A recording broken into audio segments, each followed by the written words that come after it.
Welcome to London Futurists. My name is David Wood. I chair London Futurists. Don't know if any of you ever woke up in the morning feeling there's got to be more to life than capitalism.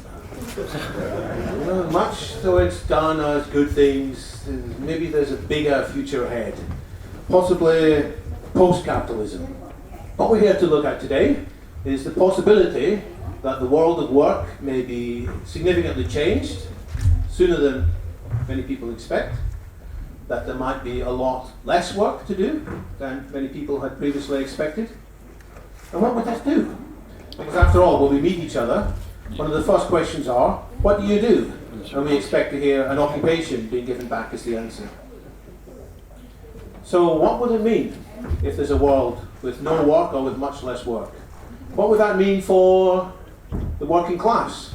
For those who think that history is made out of progressive forces built around the working class and others. What will that mean for the future of politics? So today we are very fortunate. We have got a couple of lecturers with us who have jointly created the book you can see on the screen here with the name Inventing the Future. They're both at City University. They lecture in international politics and in sociology. And they have put together, I call it a vision for the future. Not just that the future will be a little bit different from the present, and that's fine, but the future could be radically different from the present, and that's a good thing. And that we should understand what this means, and that this could be something that applies in our lifetimes. It's not just something our grandchildren might be discussing in Birkbeck College in 2075. It's something that mainstream politicians, leaders of all parts of society, should be thinking about now, rather than waiting for the possibility of this future to become more interesting in, say, a generation's time. So without me saying anything more, I'd like to hand over to the two speakers, Nick Srnicek and Alex Williams, and they are going to do a double hand-up. Let's welcome them. Thank you.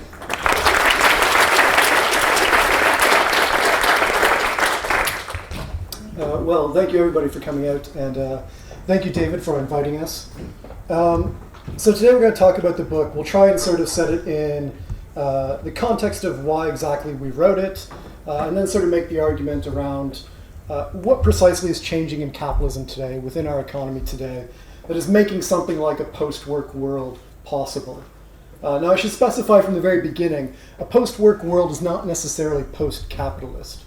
So we sort of draw this distinction within the book, but just getting rid of the coercion of wage labor does not mean that we've got beyond capitalism. We can sort of maybe raise that up in the discussion points afterwards about what might post-capitalism properly mean. So writing this book, it began its life after the Occupy movement in 2009, I guess, 2009, 2010. And sort of our experiences, Alex and I's experiences, involved in the student protest movement, involved in Occupy, involved in a number of different protests, to try and sort of respond to the 2008 crisis and say, well, something has fundamentally gone wrong with capitalism and we need to change it. And while that was a very hopeful sort of time period, we all know what happened after that was basically nothing. Occupy has failed, the student protest movements did virtually nothing, and so our question became, well, what has actually gone wrong? And the book was born out of this sense that the ways in which the left has been organizing and doing politics for at least the past 20 years is fundamentally wrong. There's something that we're doing that means that we can't actually bring about change. So the book was actually sort of began as this very negative book. It was entirely a critique, and it was a very polemical critique to begin with, of why the left has gone wrong. Now, as we started writing it, we sort of decided, well, the traditional academic thing to do is to completely lambast something, critique it, show all its flaws, show how smart you are, and then maybe at the end, add a little paragraph saying, oh, here's what we could do. And we decided that wasn't really sufficient. Because actually, one of the problems of the left over the past 20 years is that it's given up on any image of the future. It's given up on an idea of what a better world might properly look like.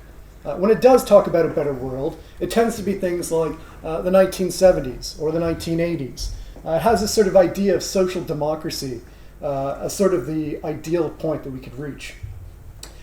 So when we realized that, well, the left has been missing out on the future, we thought, we couldn't miss out on the future as well. We had to actually give a vision of what that better world could look like.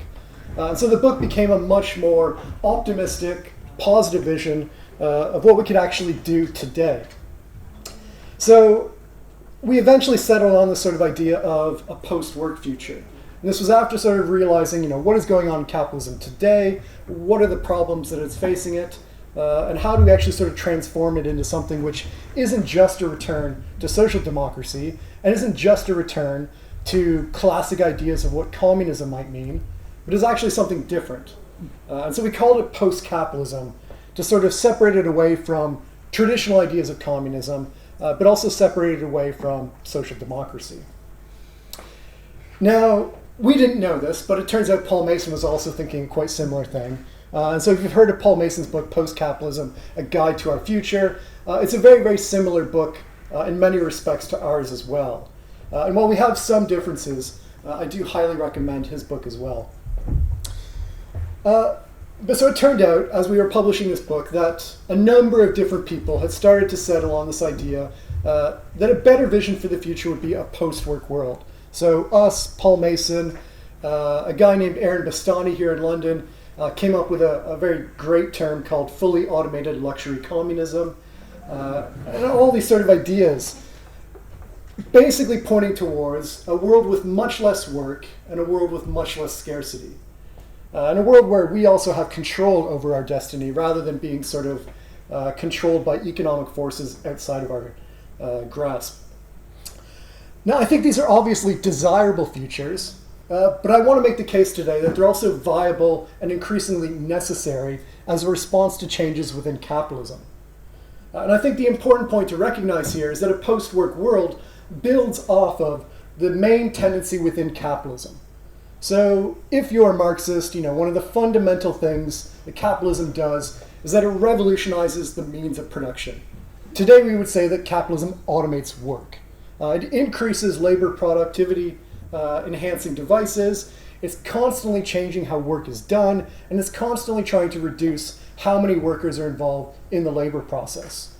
So if we go back to the very beginning of capitalism, the mechanization of agriculture, the mechanization of craft work, all of this sort of stuff was automation from the very beginning of capitalism. We can look back to the early 1900s. We see the rise of the assembly line as another massive wave of automation. We see the centralization of work within larger and larger factories. And then we see the emergence of lean production in the 1970s as, again, another massive technological revolution initiated by capitalism in an effort to increase profits. Now today we see the same thing. We see another wave of automation, and I'm sure everybody here is aware of it, another wave of automation which is about to hit us and is starting to already make inroads. Just yesterday, I think it was yesterday, Uber announced that it's already going to be testing self-driving cars, I believe in Philadelphia, as part of its sort of final end goal of having a fleet of self-driving cars. And this is going to be this year. So already we've got taxi companies transitioning to self-driving cars. So this technology, this next wave of automation, is coming upon us very, very quickly. And I think it's sort of worth recognizing how new a lot of this technology is.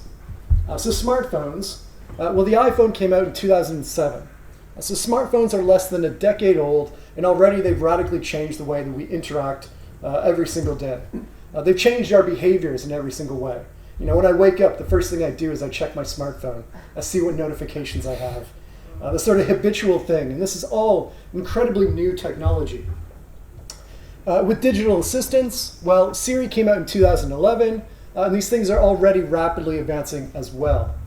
And then self-driving cars, well, Google's project started in 2009. So again, these things are incredibly new, and already they're beginning to make massive inroads into the economy. Now, this doesn't mean that the next wave of technology is the same as previous waves of technology. And I think this is an important point to make. Now, if we look at the previous waves of technology, they primarily affected what economists call routine work. Now, this is work that basically you can set out in advance a series of steps for how to do it which means that it's very easy to program it into a machine. So you think about sort of assembly line work. You may have an item come to you on the assembly line, you pick it up, you do some modifications to it, you place it back on the assembly line. That sort of thing is very easy to program into a machine with older technology. Now this means that if you look at the statistics for routine work, these jobs have basically not grown for about 40 years. There has not been an increase in the number of people doing routine work for 4 decades. What has happened instead is that a lot of non-routine work has been increased. So this is something like cleaners, for instance. Going around cleaning a room is not something that you can actually program in advance because there's too many sort of contingencies involved. There may be pieces of junk all over the place that you can't program in advance. So we've seen the rise of a lot of non-routine work over the past 40 years. Now the next wave of technology is precisely affecting non-routine work. And the best example of this is the self-driving car. So the self-driving car, sort of interestingly enough, 10 years ago, people were confidently predicting that it was just impossible to do such a thing. Obviously, that's wrong. But the self-driving car is precisely a non-routine task. You can't program in advance all the possible conditions that a car might meet on the road. There may be a small child that runs out, there may be unexpected construction work, there may be lights that go out. There's all sorts of contingencies involved in driving, which means that it was thought to be unautomatable. Now, of course it is, and this is precisely what the next wave of technology is doing, is taking these sorts of jobs. And this means both physical labor, but also cognitive labor as well. So even managers are under threat from the next wave of automation. And broadly speaking, this sort of new technology is premised upon 3 developments. Now the first one is big data, which basically just says we've got sensors in almost every single device around the world nowadays. We've all got sensors in our pockets when we're carrying a smartphone. All of these sensors are now collecting data, an immense amount of data, and it's giving us access to all these sorts of information that we never had access to before. Now the second development is machine learning. So how do we make sense of all that data? It's far too much data for an individual human being to make sense of. And machine learning, the developments within that field, mean that we can take big data and we can actually draw out useful insights from it. It's not just a collection of random pieces of information. Instead, we're actually pulling out patterns and pulling out sort of expectations from the data. The third sort of major development is advanced robotics. And this basically is premised upon rethinking how robotics is done. So we're moving away from modeling it on the sort of human-based system towards increasingly sort of synthetic ideas of how robotics should work. So you've got robotics nowadays that you can like throw an egg at and it'll catch it without crushing it. You've got robots that can play ping pong with the best people in the world. All of this sort of stuff means that we can now automate a lot of factory work that was never possible to automate before. So these 3 things, big data, machine learning, and advanced robotics, mean that we can now get rid of a whole new slew of jobs that were never automatable beforehand. Now this means that these new technologies are set to dramatically change the labor market. And I'm sure we've all heard the famous Oxford study. It says 47% of jobs within the US are likely to be automatable within the next 20 years. Now, you may not know, they did a similar study for Europe, and it said that 54% of jobs within Europe are likely to be automatable. The Bank of England here did a similar study as well, and it said about 50% of jobs in England are likely to be automatable. And this is even worse in developing countries as well. The World Bank did some stuff, some research on it. They suggest that for China, it's about 77% of current jobs within China could be automated. I believe within India it was about 68%. In Ethiopia, it was 85% of jobs could be automated in Ethiopia. So I think the important point to make here is to say, well, this isn't just a problem for rich countries. This is actually a global problem. So a lot of the jobs that have been outsourced over the past 20 years to India, to China, to Indonesia or the Philippines, a lot of these jobs are jobs that are very easy to automate now. And this means that, if anything, those countries are more likely to be hit by this next wave of automation than we will. Now, the mainstream response to this sort of next wave of automation has basically been twofold. On the one hand, you have people saying technology has always been changing the economy, and we've never seen mass automation, therefore we don't have to worry. And the second response basically says, we do have to worry, but the best thing to do is to try and get people back into jobs. And I want to take on each of these responses in turn and show why they're wrong. So the first response says, look at history. Technology has been changing things. We've not seen mass unemployment. Why should we be worried this time? Now, I think the problem here is that this often misreads the history of the relationship between technology and jobs. So the important point to make here is that previous waves of automation were accompanied by a number of different social factors, which meant that it didn't hit the labor market as hard. So if you look at the early 1900s, for instance, what you had there was a labor movement which was pushing for shorter and shorter working weeks. So it went from about a 60-hour working week in 1900 down to a 40-hour working week in the 1930s, and very nearly a 30-hour working week during the Great Depression. So this means that even if you have a reduced amount of work that is necessary to do, it's being spread out over more and more people. So individually, people are doing less work, and the remainder of the work is being spread out quite equitably. So we don't have that anymore. We don't have a labor movement which is arguing for shorter working weeks. It's a pretty marginal position today. The other sort of change is that if you look at the 1940s up to about the 1970s, what are the conditions for capitalism at that point? Well, it's just after the wreck of World War II. You've got economies which are growing incredibly quickly. You've got a consensus between labor and capital to make sure that wages are being raised in a sort of healthy manner. And you've got governments which are committed to full employment. And on top of all that, you've got 50% of the population forced back into the household to take care of children and take care of the elderly. Now today, all of that has changed. We don't have a healthy growing economy. Economists today talk about secular stagnation. They wonder, why is the global economy growing so slowly? And it's a big mystery right now. The other aspect is we don't have any governments committed to full employment. Right now, every government is focused upon paying off debt and austerity rather than getting jobs for people. And we've also got a massive increase of women into the labor force. So again, we have much more people to get jobs for than ever before. So I think just looking at the history of technology and jobs and saying we'll be fine this time completely misses the social context and how different it is this time. I think it is actually a very big problem about how technology might take a lot of jobs today, and that we do need to respond to this as a potential problem.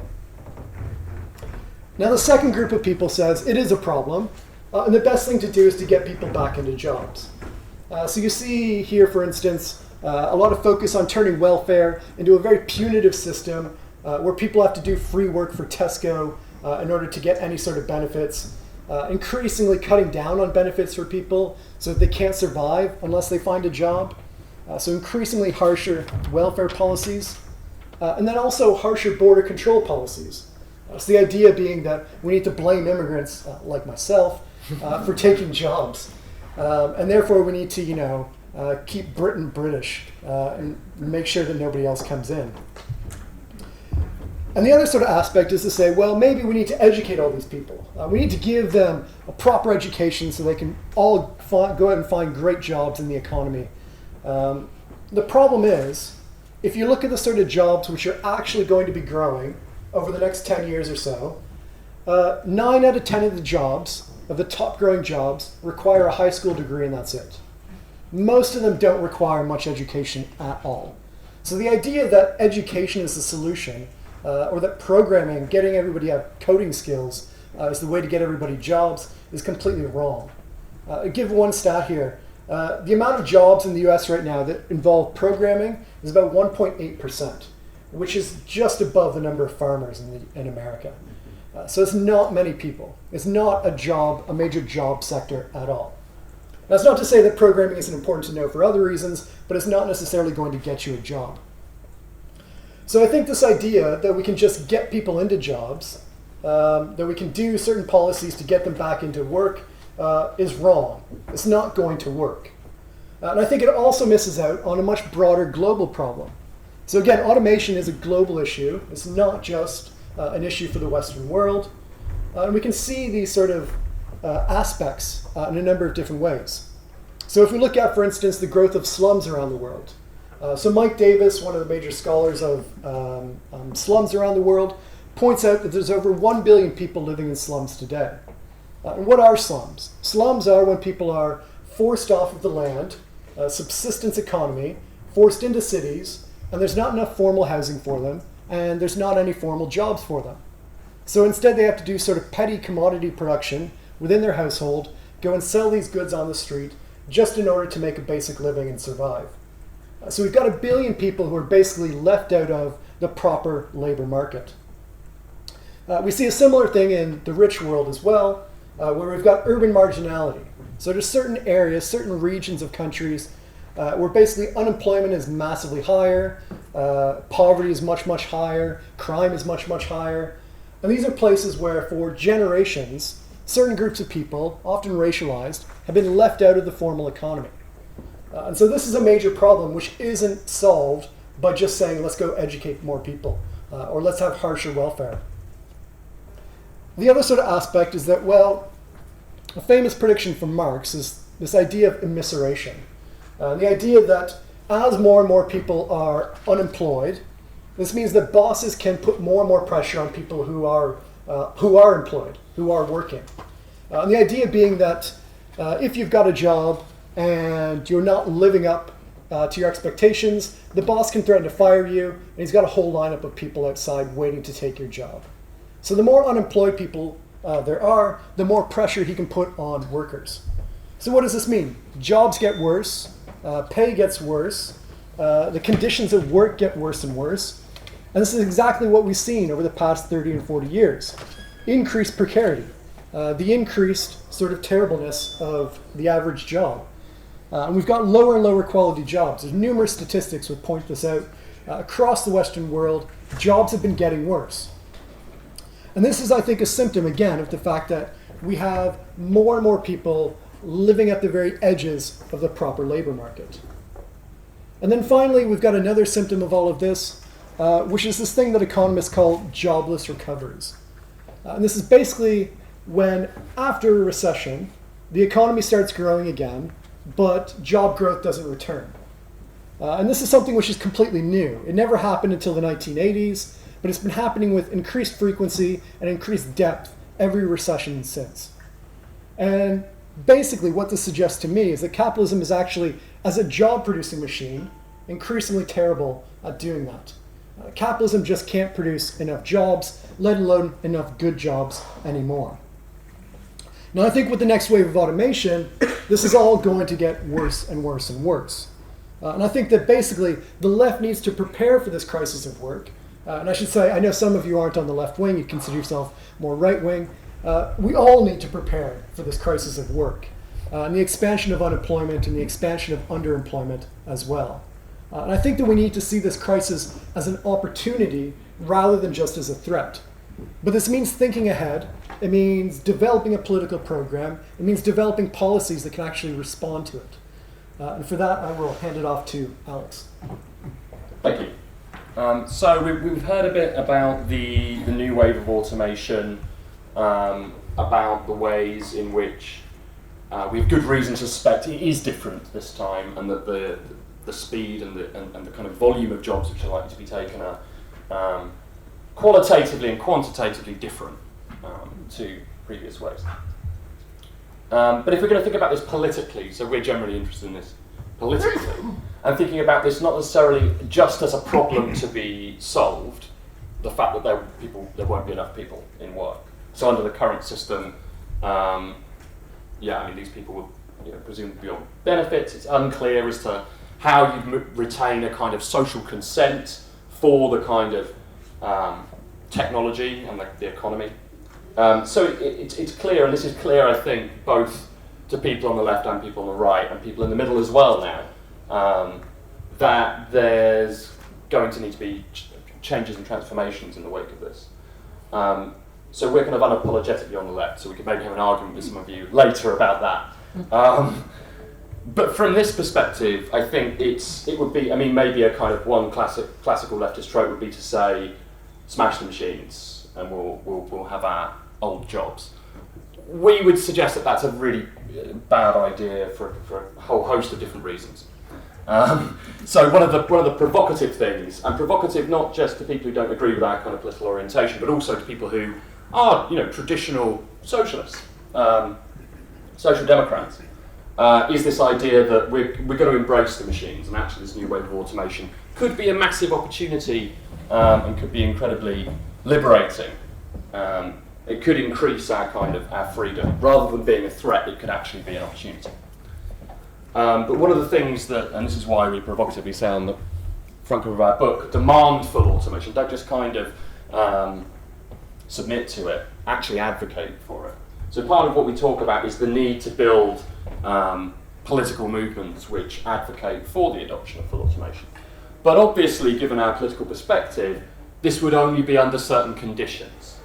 So I'm going to talk about one of those other conditions, which very helpfully, also a bit like automation since we started writing the book, or kind of in between when we finished it and handed it over to the publishers when it was released, suddenly Universal Basic Income, UBI, was a major news story and was being featured in newspapers. There was a whole quite poor discussion about it on Newsnight a couple of months ago. It's gained real kind of political and media traction.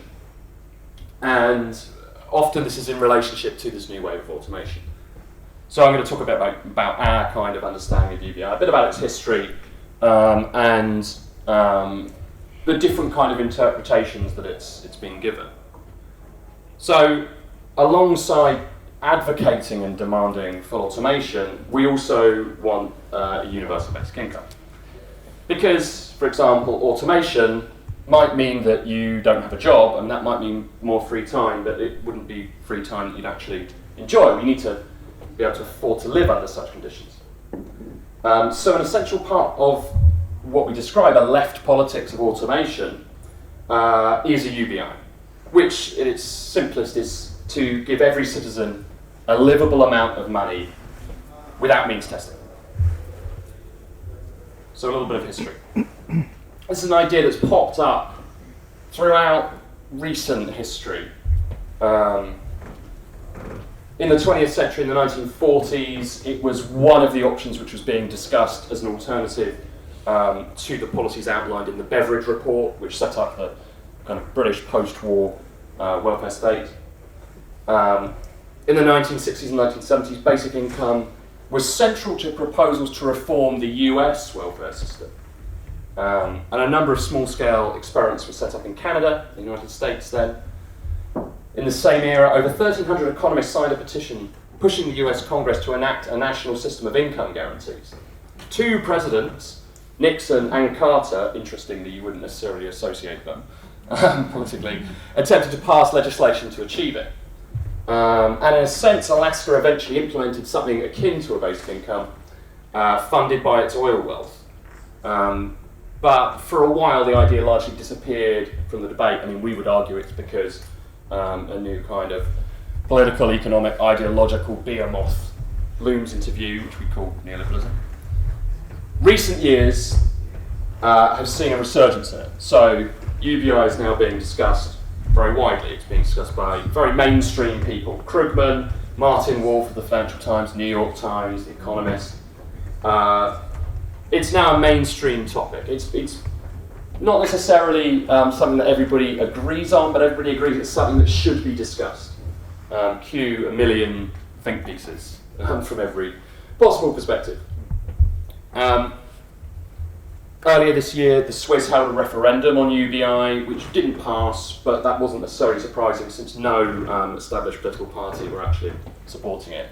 But even the Swiss who did not pass it think that they will have another vote on it in the future. So you can see it's gradually, a bit like the new wave of automation, looming into view as something which is on the agenda. Various political parties have recently adopted it into their manifestos. So the Greens at the 2015 election had a disastrous, as it turns out, proposal for UBI that wasn't very well costed and kind of fell apart under media attention. The current leadership of the Labour Party are discussing it. It's being discussed across Europe, and there's various trials and experiments. It's being promoted forcefully globally. So this is not just, I mean, some people sometimes say is UBI, is this just a Western idea that, you know, the wealthier nations will use their wealth to kind of dish out some nice goodies to people who are incapable of finding work. That's kind of a false idea, and some of the most interesting trials have been in Global South, developing nations. However, the demand for UBI is subject to competing forces. So different kind of political orientations that want to kind of lay claim to it, that want to say, this is what UBI should look like. And the fact that both Nixon and Carter could push for it gives us some indication that this is not, if somebody discusses UBI, you always want to say, what kind of UBI? What's the small print? What does this actually amount to? Because it is capable of receiving very different interpretations. So some of these interpretations would lock in with automation to help produce what we would describe as a post-work society, or a society where work is much less central. Others would do the opposite, or maybe not necessarily the opposite, but would certainly serve more kind of right-wing, maybe right libertarian purposes. So in demanding a UBI, it's important to say, you know, what does that actually consist of? So we would suggest that it needs to do three things. First of all, it must provide a sufficient amount of income to live on. It must be actually universal, provided to everybody unconditionally, as the name suggests. And it must be a supplement to the welfare state rather than a total replacement to it. And that's probably the most important element, so I'll discuss that in a bit. So first, sufficient to live on. A UBI must provide a materially adequate income. So the exact amount will vary depending on where you live, countries, regions, but can be relatively easily arrived at with existing data. The risk is that if it's set too low, UBI may become a government subsidy to business. Now, there's been a vast variety of different proposed quantities, amounts for UBI, from the kind of the Swiss proposal, which was sort of 18,220 euros a year, which is quite substantial. In Finland, who is running a series of trials on this through the Department for Experimental Policy Making. The figures that I've heard discussed are around 9,600 euros a year. Recent UK proposals have varied, but for example, the RSA's recent report was kind of less than 5,000 euros per annum, which we would consider that basically useless. 2, in addition, UBI must be universally given to everybody unconditionally. One of the benefits that's often mooted for UBI is the fact that it simplifies the welfare system. So at the moment, our welfare system, as Nick mentioned briefly, is highly coercive, but also it's very expensive, just the administration of it. It's complex, it's difficult. If any of you have had the misfortune to ever have to claim tax credits, it's irritating and intricate. UBI would be one way that this could all be simplified and save on the kind of administration costs. Also, it needs to avoid the stigmatisation of welfare. So at least presently within the UK and in America, at least, I mean, even the term welfare is a kind of almost has a pejorative tonality to it. One element of universal basic income would be that it, in being given to everybody universally, it lacks that pejorative, stigmatised component. Lastly, and most interestingly, I think, UBI must be a supplement to the welfare state. So this is where a lot of the debate comes in. So if we're going to, for reasons, let's say, in a decade's time, substantial numbers of jobs have been taken through automation. Most obviously think of America, where in every state, one of the top 10 jobs is truck driver. Truck driving is going to be one of the first forms of work which is going to be substantially automated. So what do we do with all of those people? Well, one of the solutions is to pay them universal basic income. But what do we do with the rest of the payments that we've been paying people before? What do we do with the rest of the welfare state? The conservative argument for a basic income, which we consider should be avoided at all costs, some of you might differ in that opinion, is that it should simply replace the welfare state. So what you do is one of the systems would be you provide a lump sum to everybody and you provide no state services, or maybe minimal ones like the court system and police, but everything else has to be paid for by individuals. So effectively UBI is a kind of a variant on a voucher system. We don't like that particularly. In this case, the result of this would be that universal basic income would become a vector of increased marketisation, transforming social services into private markets. I think that would be inevitable. What we want is UBI as a supplement to the welfare state. And here you can get into quite technical arguments about exactly what you would want to replace, what you would want to leave. Some of the elements which would presumably be replaced would be benefits relating to work, since UBI should be set up at a level sufficient to live on, which would simplify things massively, but things like public health expenditure and a vast variety of other government services probably should not be replaced for reasons of social equity. There's a vast number of reasons to actually support a UBI. This is kind of evidence that has emerged from the numerous trials and experiments which have been conducted over the last 30 or 40 years. The most obvious of these is reduced poverty. It's one of the simplest methods to reduce poverty. Better public health. Reduced health costs, fewer high school dropouts, reductions in petty crime, an increase in the ability for people to spend time with their friends and family, less state bureaucracy, more people starting their own business, more people going back into education. I mean, this is the kind of the consistent results of UBI trials, which often are not set at very high levels. So even relatively small payments that we would think would be maybe insufficient, they still have interesting effects. But what needs to be emphasised here is that any kind of claim or demand for a UBI is a kind of, it's political. You can't get away from that. It's not just going to be a neutral kind of technical measure, even if it's presented as such. So it could have a variety of different expressions. Our view now is that UBI is basically inevitable. It's definitely coming. The question mark is over, what does it look like?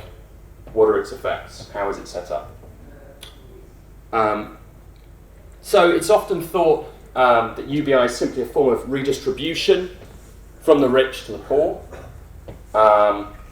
or that it's a necessary measure to maintain economic growth by stimulating consumer demand. So the latter point, if we think about a world where there is a large extent of automation, say 50% of present jobs are automated, then depending on who you believe, it doesn't matter actually, funnily enough here, if you're on the left or the right, for very different reasons you end up with the same problem, which is you've got robots are providing goods and services, but there won't be enough money in the system because we're not paying enough people. Who's going to buy all of these goods and services the robots and algorithms and smart assistants are generating?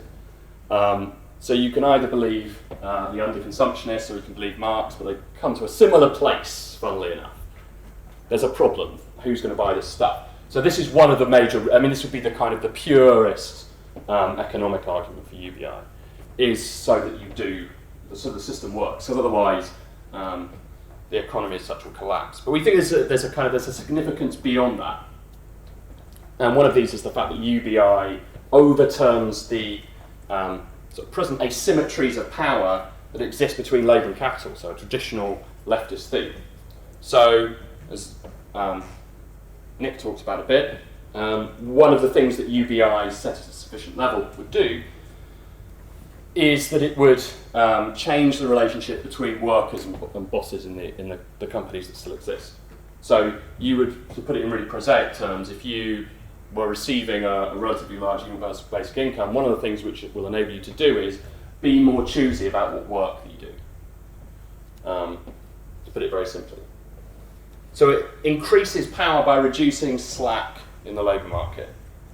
So, Nick mentioned briefly this idea of surplus populations. These are just people that are not, strictly speaking, purely necessary for the core processes of global capitalism to work.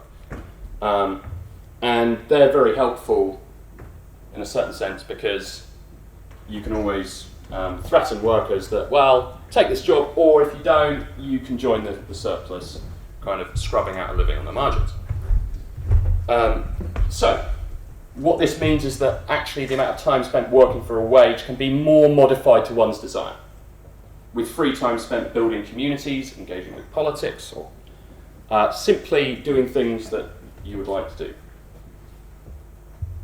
which would reduce the anxieties of work, reduce unemployment or underemployment. So think about, again, this is something that Nick mentioned, the idea of underemployment. So you could have a job presently where you're working, full time, but actually you know that you're being underutilized. So you know that you could, I've had jobs like this. They're the worst jobs in a certain sense because you have to spend half your time pretending to do work, which it sounds good, but it quickly becomes unenjoyable. So this would reduce underemployment in this sense. It would transform precarity and insecurity into a kind of socially bearable flexibility. So this wouldn't be a return to a kind of immediately post-war kind of British social democracy, which was all about job for life that is basically entirely inflexible. Instead, this is going to be something which increases the kind of flexibility that we see in the job market, but in a way which is more bearable for workers. So this also would necessitate a rethinking of the values attributed to different types of work.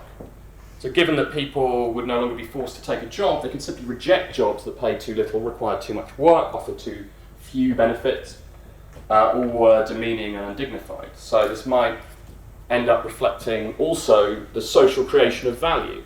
So one of the major kind of sources for our argument around UBI is kind of feminist thinkers. For example, people associated with the movement for wages for housework, which was a provocative idea in the 1970s, which was supposed to draw our attention to the fact that actually there's lots of people that do work. The work's totally necessary. Without it, the world would stop running as it does. But they're not waged. They're not in waged employment. They're housewives or other kind of informal carers. I know that when I do all of the washing up, that's certainly work. It's necessary, otherwise I'd be eating off the floor. So UBI would be one way that we could reflect and reward all of the kind of unwaged work that people are naturally doing in order to perpetuate their lives. And so in this sense, it's kind of a feminist proposal. But all of this, as we realise, this is not something that just is going to happen. We're not techno-determinists in this sense. We don't think the technology necessarily tells you exactly how the future is going to look. So the technology gives you potentials, it gives you certain affordances, it gives you tendencies, but the way they work out, the kind of society you get as a result, depends on the way that politics, society, culture responds to them and integrates them. So part of what's necessary to kind of create what we would view as a kind of more positive future from this setup of kind of rising automation and this rise of the idea of the policy of universal basic income is going to be a cultural shift. So we talk about this quite a bit in the book, which is the fact that maybe one of the biggest problems in terms of implementing a kind of a significant UBI is the idea of that work is valuable for reasons that aren't just about reproducing your existence. And these are kind of very heavily embedded in our society. So one of the kind of the basic ideas is something like the Protestant work ethic. lots of thinkers believe that one of the key elements that enabled capitalism to take off, not just technology and not just various kind of legal forms, it was also cultural ideas. That the Protestant work ethic was necessary in order to kind of create the kind of psychological conditions for this new way of organising society to take off. Moreover, on a kind of humdrum level, work is kind of key to our identities today. If you meet somebody at a party, one of the first things you will ask them or they will ask you is, what do you do? And what you do is often reduced to, what is your job? What are you up to? It's your job. So our identities are bound into work under the current system. So there's also a major kind of ideological support, or the basic kernel of this idea is the idea that we are rewarded for some kind of suffering. So you have to suffer, you have to do the long commute, you have to do the job which maybe you enjoy, but you certainly don't enjoy 100% of the time, and this results in reward. But this idea, this kind of kernel of our attitudes to work, suffering needs reward. So it's a sort of religious idea in kind of abstract. This is going to be really affected by automation. If you've got lots of machines, algorithms, and kind of what they call dark factories, which don't even have lights on, they're just operating in the dark, completely automated, you're creating lots of things that are kind of servicing your society's needs without people suffering, necessarily. Or certainly with less people suffering. Less people having to do the boring work. But along with this, you need to, any kind of project to kind of build this kind of world needs to channel the desires of people as well. It's not just getting rid of this negative thing.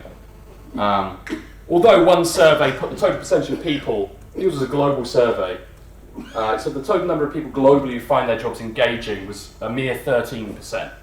So it's quite low. Although I've seen some other statistics that suggest maybe it's a bit more complicated than that. So we would suggest that there's a need to shift from worry about losing your job to celebration potentially at the end of drudgery. And this isn't necessarily saying that people are going to do nothing, that people are going to be inert, that people, Nick likes this phrase about the right to be lazy. But that's a deliberately kind of provocative idea. And in fact, all of the evidence that we have suggests that people left to their own devices aren't lazy. They find things to do, and some of these things are going to require a new kind of ethics. If you get rid of the work ethic that says, let's all go to work, it's the thing that's just going to give you meaning as well as enable you to provide for yourself and your family, there's a hole left in the kind of the way that people are going to conceptualize and think about their lives, find meaning, right? And so you need a new form of ethics, and some of these are going to be already contained in our world, right? They can be transformed to some extent. So, we would suggest that ideas such as entrepreneurship, creativity, flexibility, innovation, these don't necessarily need to be tied to our kind of present economic system. And in doing so, we need to kind of move perhaps from a kind of understanding of, how are we conceiving of freedom? So at the moment, the kind of predominant idea of freedom as a kind of political ideal is basically negative. So it's freedom from stuff, freedom from imposition. And move towards a kind of positive conception of freedom, freedoms to do things, and enabling freedom. And the kind of a world of automation understood in this way is a world where we are freed to radical new purposes, to build a new kind of economy and a new kind of society. And so this is why we kind of, when we're describing our sort of image of the future, we focus on these 4 demands. So full automation, a reduction of the working week, universal basic income, and a move away from and supplementation of the work ethic. Now, we've argued that this kind of world where work is less important might be desirable for a lot of people. How do you actually build it? Well, this turns out to be the toughest question of all, right? So, both automation and UBI, the two kind of topics we've mainly talked about today, they're totally given to different formations. They can turn out in different ways depending on what we do. A lot of this is about how we, under the current political and economic conditions, might be able to build towards this. Especially against the impositions of the current economic system and the kind of interest groups that it benefits. So this is what we spend a lot of the end of the book talking about, but I think I'll conclude here. Thank you. And we can maybe bring this up in the questions. Well, that was very interesting. Many, many thanks for that. So on the question of costing, you mentioned that the only political party who proposed anything vaguely similar to this at the last election seemed not to have any costing worked out for what it would achieve. Yeah. People may say to you, this sounds like quite a cool vision, Yeah. but what's going to be the impact on income tax or corporation tax or value-added tax? Or do you have in mind that if instead people embrace automation fully, there'd be such an economic improvement, there'd be so much abundance created that it would be generated without significant changes to these percentages? So this is a very interesting question, and there's been a number of reports released in the last year, just within the UK, by various think tanks that have attempted to cost out different proposed universal basic incomes. But I think you're right. I mean, and there's, and then we'd have to get into the entire tax system, and this, there are innumerable existing ways that we could fund it. So increasing certain taxes that already exist. But this is often politically undesirable. So then there's various proposals which relate to new kind of forms of revenue.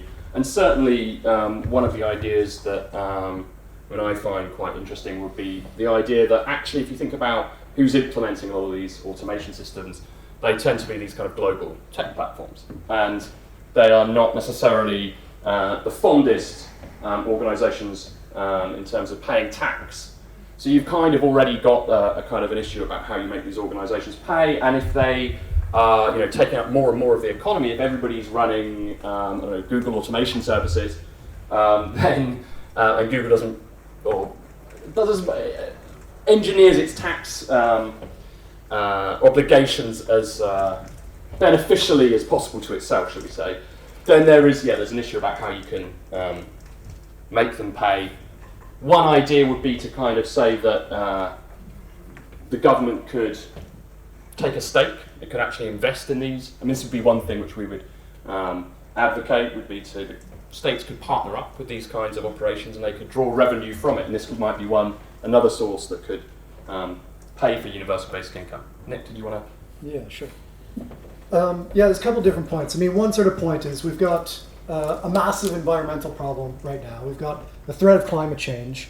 And one way to at least make a significant impact on climate change is to introduce something like a carbon tax. Carbon tax can be used to fund something like a UBI.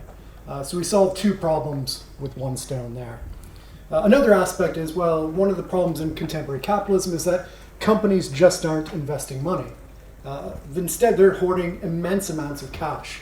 Right now in the US, companies are holding about $1.9 trillion worth of cash, just sitting there, not investing it or doing anything with it. This gets to sort of the issues around corporation tax, for instance. So there's suggestions that we need to lower corporation tax. But actually all the evidence suggests that when you lower corporation tax, it just means more savings for these companies. And again, they just save more money and do nothing with it. I think actually we should be thinking about raising corporation tax, taking this idle money away from companies that are doing nothing with it, and giving it to people who will actually do something with it. So I think that again solves two problems in contemporary capitalism with one stone. So I think there's all sorts of ways in which we can sort of think about what are the problems of capitalism, and think about how we design a tax system in such a way that it funds a UBI and it also solves some of the larger problems of capitalism as well. Let's hear from the audience. Let's maybe take 3 comments and then give you some feedback. So, Dean, then George. Yeah, hi there. I have to say I was quite amused by the opening section where you referred to automation and referenced agricultural production, given the tractor statistics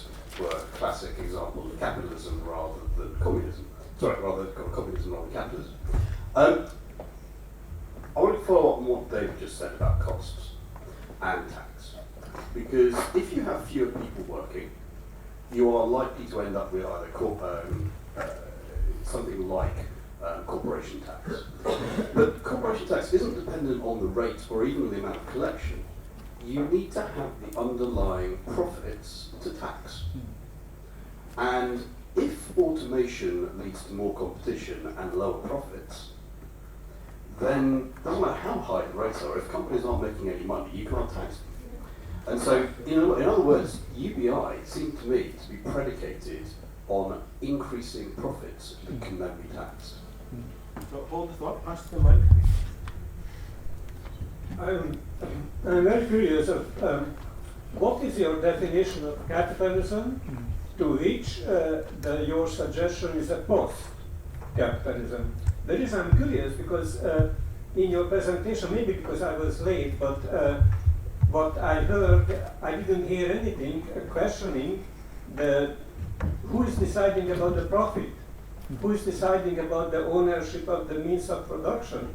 So I'm curious of how do you define capitalism? And one more over here.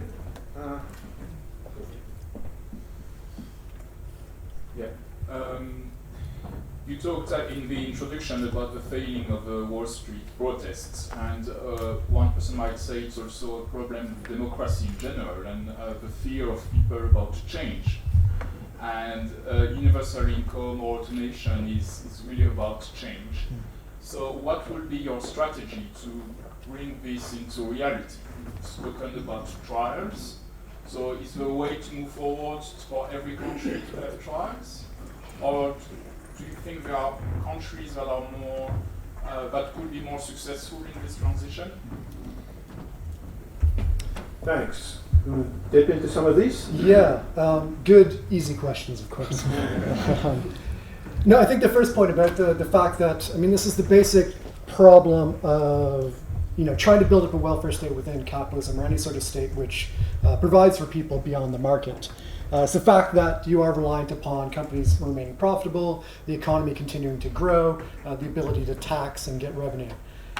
You're absolutely right, and it's been a problem for every single economy that tries to implement social democracy, let alone a basic income. I think sort of the basic point here is that actually companies right now aren't doing that sort of profitable work. Again, the massive amount of money that's just being hoarded, sitting idly doing nothing. I think there's a good argument to be made that actually the state and public investment should be stepping in and doing a lot of that sort of work right now in order to get the economy growing and making companies profitable and then being able to tax them. The other sort of aspect, again, is just the carbon taxes and things like that, which are basic costs of business that we've been ignoring for decades now, which we need to be taking into account if we actually want a sustainable economy. It's been a mistake to ignore those costs for decades and centuries, and I think we need to take them on. Yeah, go for it. There was an interesting kind of corollary to what you were saying, which was that you were kind of thinking that the problem was that automation is going to lead to more competition and hence lower profit rates, hence lower tax base. And obviously we're talking speculatively here. But I would anticipate that it would lead to less competition, or that it would lead to the kind of the swallowing up of industries by these large, universal, global tech platforms, and that these would become the basis of this economy.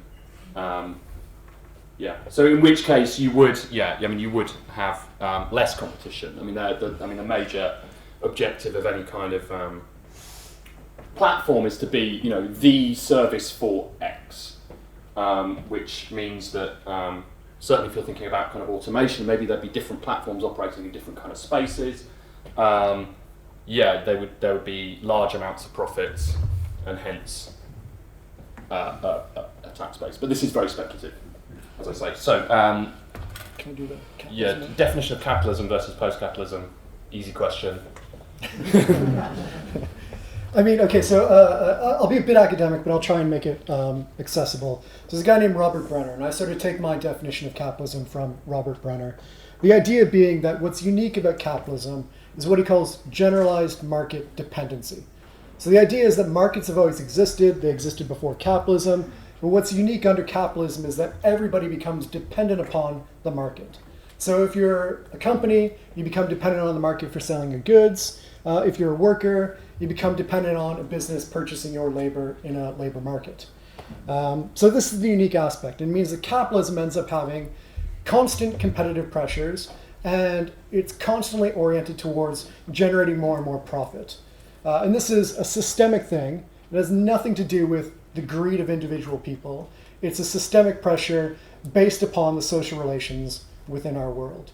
And this is what capitalism is for me. So this means that what post-capitalism is, first of all, is something that starts to get rid of the coercion of wage labor. It means that if we want to survive, we don't have to go out and find a job and sell ourselves on the market. That we have a social security system where we can live and survive without having to find a job. It also means that we start thinking about how do we guide the economy in a way that isn't just oriented towards profit. So how do we start taking into account other values other than profit? And I don't want to deny, I'm not one of these leftists that says capitalism is a horrible monstrosity and everything that it's ever done is horrible. I think capitalism has done a lot of good. And this is the basic Marxist position as well. The problem is, it's only done these good things as a sort of side effect of its search for profit. So when it makes a new drug, a new medical drug that saves people, it's only in the pursuit of profit that it happened to make that. We can point to all sorts of medical drugs that could have been developed, but haven't been developed because they're not profitable for capitalism. Sort of vaccination and treatment for the Ebola virus being a good example here. It's not profitable for capitalism to do it, so it hasn't done it. So I think that's what post-capitalism means for me. Grabbing control of the economy so it's oriented towards human values rather than the sort of inhuman systemic orientation towards profit. Yeah, I mean, another way of putting it would be, one of the ways you can define it is a kind of a system which is based around wage labour.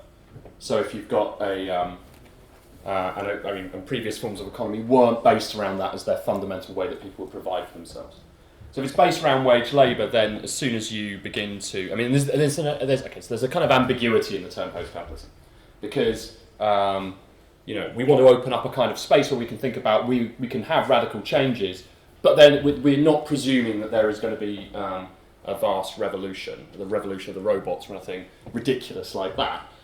So it has to begin from our kind of present world and the kind of present things which are kind of transforming it. So one of these would be, if you think about a combination of automation and universal basic income, you've massively reduced the presence of wage labour within the economy.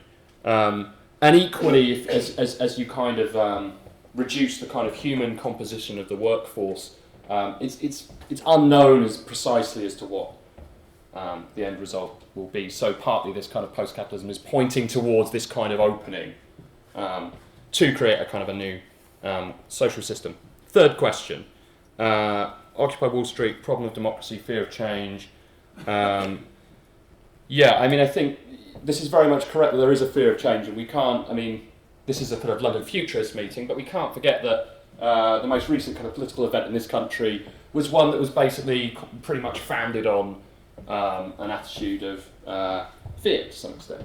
So there are lots of people that do fear change, and the fear of change is one of the kind of a fundamental human attribute, at least to some extent. So what's the strategy to bring this into reality? Well, automation is happening. This is, it's this new wave of automation is already being made present, and not just for blue-collar jobs, but also white-collar jobs. A few years ago now, I worked as a consultant in the legal sector, and we were seeing already then, and now it's even more the case, that there were automated systems coming in that were replacing jobs that were previously going to be paying, like £70,000 a year. And you can remove the need for that, or at least some of it, through automation. So this is happening, and it's happening for a variety of imperatives. Largely related to the fact that if you adopt automation systems, then there's a potential to increase your profits, basically. So this is one of the motivations, and it's hard to see what's going to push that away. Potentially you could have governments legislating against it, which some kind of futurologists think is a one potential outcome. But I think you can see, certainly in the UK, that would seem unlikely, so automation is definitely happening, and this then creates various problems and opportunities as we've described. I mean, the major strategy from the kind of perspective of the kind of world that we were talking about today would be to, it has to be political, it can't just be a technocratic solution. It needs to be something that is taken up by political parties, by civil society organisations, by businesses, by think tanks, by social movements, who begin to work together to kind of exert their force to bring about this kind of reality. Nick, do you want to add anything? Let's take some more questions Yeah. from the floor. There's a huge forest of hands. There's a...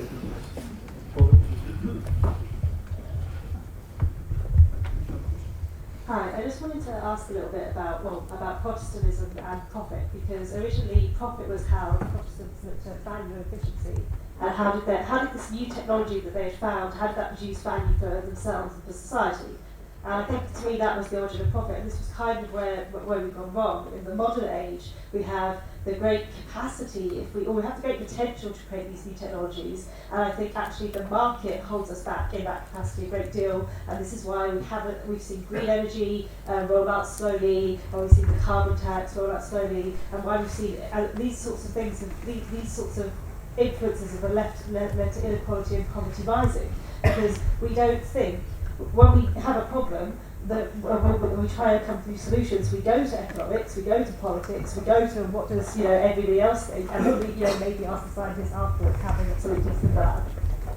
So that's just something I wanted to weigh in, bounce off you guys. I'm very interested in the focus that you give there to profit, and actually rather like the last question. I'm very, very interested in how you can differentiate profit from the concept of benefit and the concept of value. And particularly when we're thinking about post-capitalism, I'm very interested in how you see things like the sharing economy contributing to that and contributing to that world. Because that's distributing value and it's distributing benefit without necessarily creating huge profit for anybody.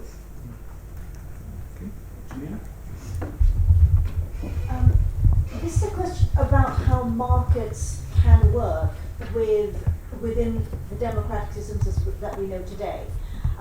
Because the kind of thing that you envisage, or that Alex speculated on, was more or less a combined mixed economy with a bit of command economy in it, directed by some industrial strategy of some kind, calling into line, if you like, big corporations, whether it's Google or Monsanto or whatever, to do the right things.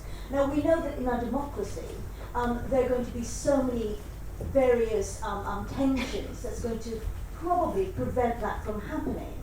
How do you see that going forward, when people in your vision are very much looked at partly as economic models, but not so much as voters? We all know that voters can do strange things in recent history. So how do you address that? Right, so why haven't you said more about the sharing economy? Why haven't you said more about the mixed economy? And what's the role for markets? And can we avoid some of their bad effects? I'll maybe talk about the sharing economy first, because I've done some research on this recently. I think it's funny that you sort of mentioned that they don't necessarily make a profit, because actually one of the biggest indicators, the biggest sort of symptoms of the sharing economy is that they're all unprofitable. They survive, companies like Handy and Deliveroo and all this stuff, they survive by hyper-exploiting their workers and by a whole lot of venture capital from Silicon Valley. They're not profitable. Uber is about the only one which seems to be profitable, and it's because of a number of different reasons. So they're not very profitable.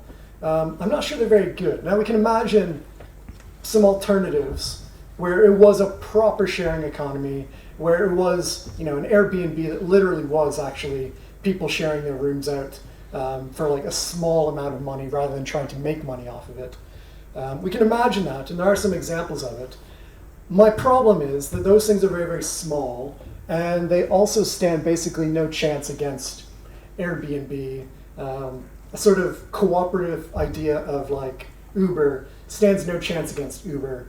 I mean, Uber is worth $65 billion right now. It can buy out basically any competitor, except for its Chinese competitors, which just bought it out. But basically, no sort of people-oriented version of these things is going to be able to compete unless you start bringing in government power and things like that. So I'm skeptical. I mean, the sharing economy is a nice idea, but I'm skeptical that it's going to change much. And just because of the strength of companies like Uber, Airbnb, these sorts of things. Just briefly on that, Yeah. have you looked at what Jeremy Rifkin has been talking about? He also talks about the decline in the capitalism, not that it's going to be removed, but there'll be this third sector, effectively the sharing sector that he expects to grow and grow alongside the profit-oriented sector. So he's more optimistic about it than you just expressed. He's definitely more optimistic. I think also more naive. I think the real problem, he doesn't take into account economic power. He doesn't take into account political power. And let me give a good example here, which is the music industry. We can all get music for free. We've been able to do it since, when did Napster start? 1999 or something like that. We've been able to get music for free for a long time. Why is the music industry not just dead? It has been decreasing revenues year over year. But interestingly, 2016 is going to be the first year that revenues grow again for the music industry. How is this? Well, it's because they built up platforms like Spotify, like iTunes, which enable those platforms to siphon off revenues from record labels, from musicians, from advertisers, from users. This means actually capitalism is very good at turning a free good into something that's profitable for particular companies. And this is something that Rifkin just misses, is the fact that companies are not just going to give up on the money, on the profit. They're going to find new ways to generate profits.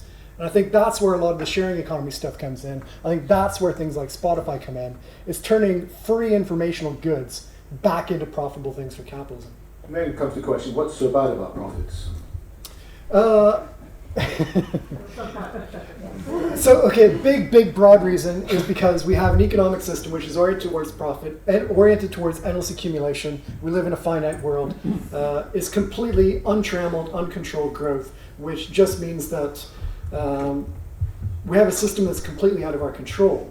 And this is what has caused climate change. There's no doubt about the fact that capitalism is responsible for climate change. We wouldn't be having these massive increase in greenhouse gas emissions if it wasn't for capitalism over the past couple of centuries. This is only getting worse, and all of the impediments to actually stopping climate change have to do with the interest of people to continue making profits. So this is, the survival of humanity is under threat from our economic system currently. Now, it's not to say that profits are, evil in every single circumstance, but it's a matter of how do we gain control over our economic system. I think the perversion of capitalism is that nobody's in control. And I think that's the real problem of it, is that profit is a systemic sort of imperative, which means that nobody can tell it what to do. I mean, so you're kind of Austrian economic thinkers would say that's why it's good, right? Because not that I agree with that, but I think they've got a very strong. I mean, this is the kind of Hayekian, von Misesian argument around the what profit does, profit and the kind of the price system, the communication media that enable you to kind of have an emergent order within a complex social system, such as the kind of global economies.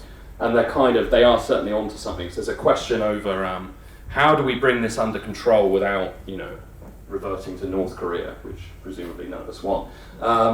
So this was also the kind of the focus of a couple of the other questions. So question one was interesting. You were talking about profit, value, efficiency. What's the is there a sense that markets can restrain technological development? I think this is it's potentially correct. Yes. And certainly, somebody that we very much like her kind of arguments and her evidence is the economist Mariana Mazzucato, who has done an incredible amount of detailed empirical research into precisely where does the funding and kind of organizational structure come from for key technological innovations, looking particularly at computing electronics and pharmaceuticals.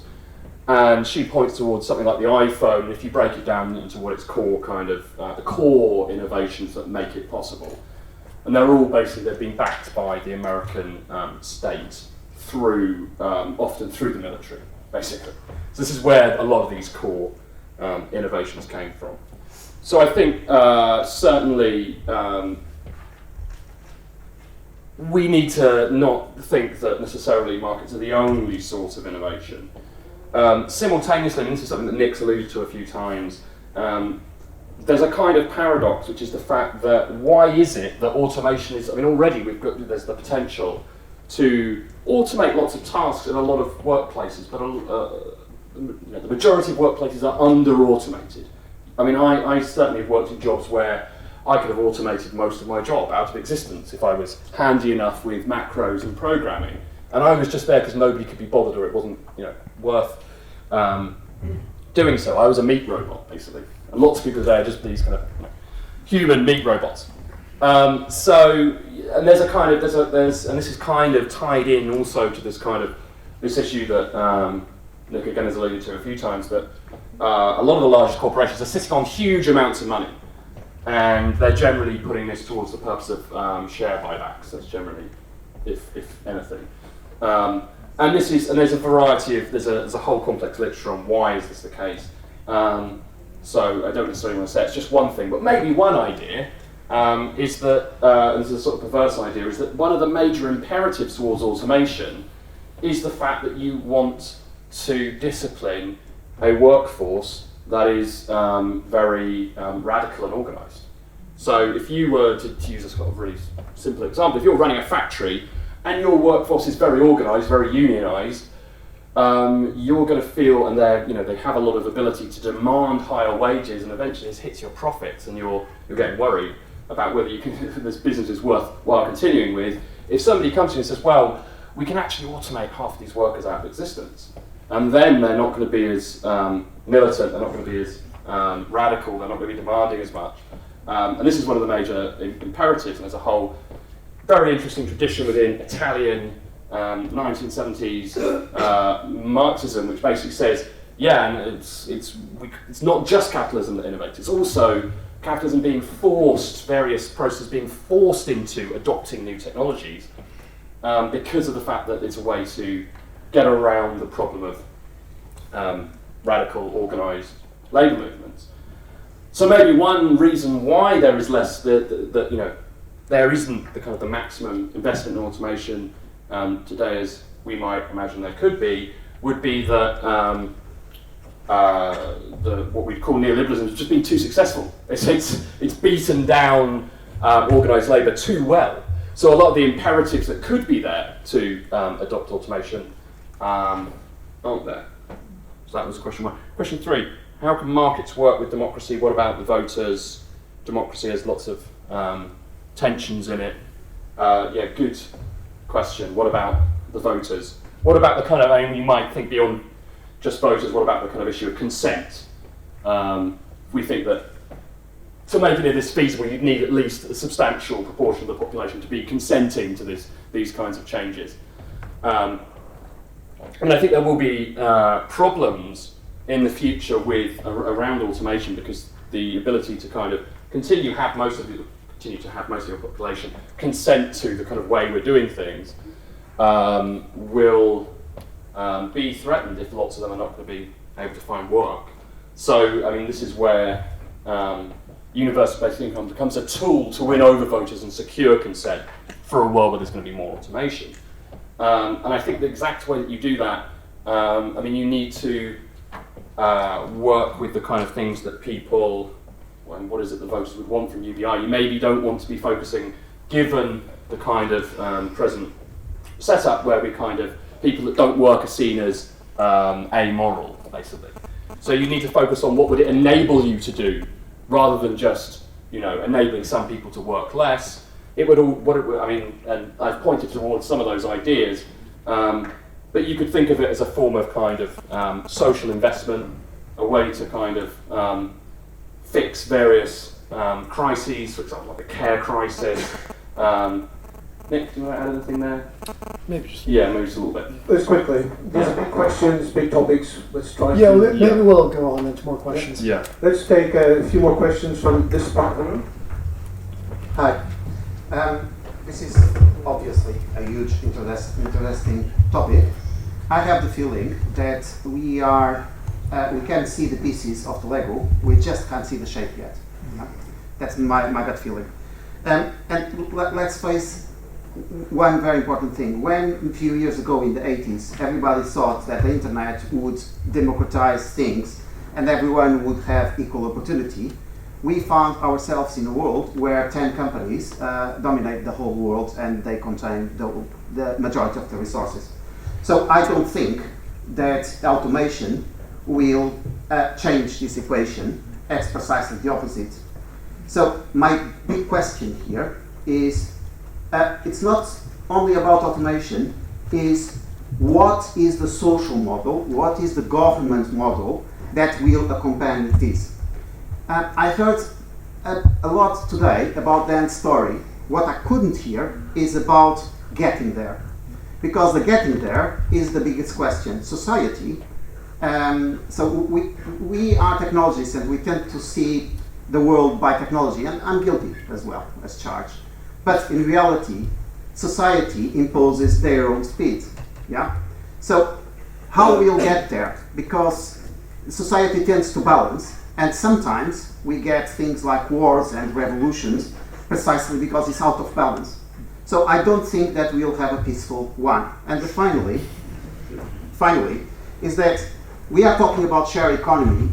Well, if we really think about, and Nick, you were right, if you really think about, not really, sharing economy will have a role, but will not create balance. Probably we are heading to a different type of economy that I call pennies economy, where, for instance, if we talk about artists, yeah, well, maybe the way to solve this is that everyone that visits an artist and listens to music and pay pennies, yeah. So it's probably a way to share. So I think that the models are yet evolving, and just one must is that you are talking about capitalism. Actually, you were mixing several theories from socialism, from capitalism, from wherever. I'm not extending this, and I think that you are trying to create a new way called automatism, which does not exist. Yeah, you think that okay, we'll create automation, people will rest, we'll have a social income, and the government will take care of us, and the capitalism suddenly will become fair. It does not exist. Well, lots of interesting points there. Make my way down here. Let's try to be quick. Just a side step. I didn't get, maybe it's my fault, how this proposal would solve the problem that is behind many of the protests you mentioned of inequality, both internationally and internationally, domestically. If you could clarify, it would be well cool. So how is this solving inequality? One more? Yeah, I sort of agree with a little bit with the last speaker. I think your analysis of capitalism underestimates the actual what they're doing to the world. I think a more interesting definition would be it's the repression of the masses by the dominant means of economic pressures and giving rise to the fact that economics is used as a weapon against the people. And I think also it's, you say that no one's in control. I think this is definitely a very dangerous attitude to take to capitalism, where it's dominantly there's very few people in control and they want to stay in control, and capitalism is the most unviolent way of that end result, and global warming is just going to be the icing on their cake, which they're going to love. So yeah. Thank you. Thanks. I see there's a little Occupy movement on this side of the room. You're more than welcome to spontaneously organise that side of the room as well. Let's give you a chance to answer some of these really challenging points. All good questions. So I'll start with the inequality point, which is a very good question. I mean, the basic thing is that UBI does provide people who are on very low incomes and struggling to survive, provides them with a basic means to live. And that gets rid of some of the worst aspects of inequality. It's also involved in taxing the richest, the wealthiest. The other sort of aspect is that if you read, say, Thomas Piketty's work, his analysis of where inequality comes from, one of the major reasons why we have such high inequality has to do with inheritance. And the fact that wealth gets passed down generation to generation, and wealth is the source of so much inequality. So there's the Oxfam stats which say that the 62 wealthiest people in the world own as much as 50% of the world.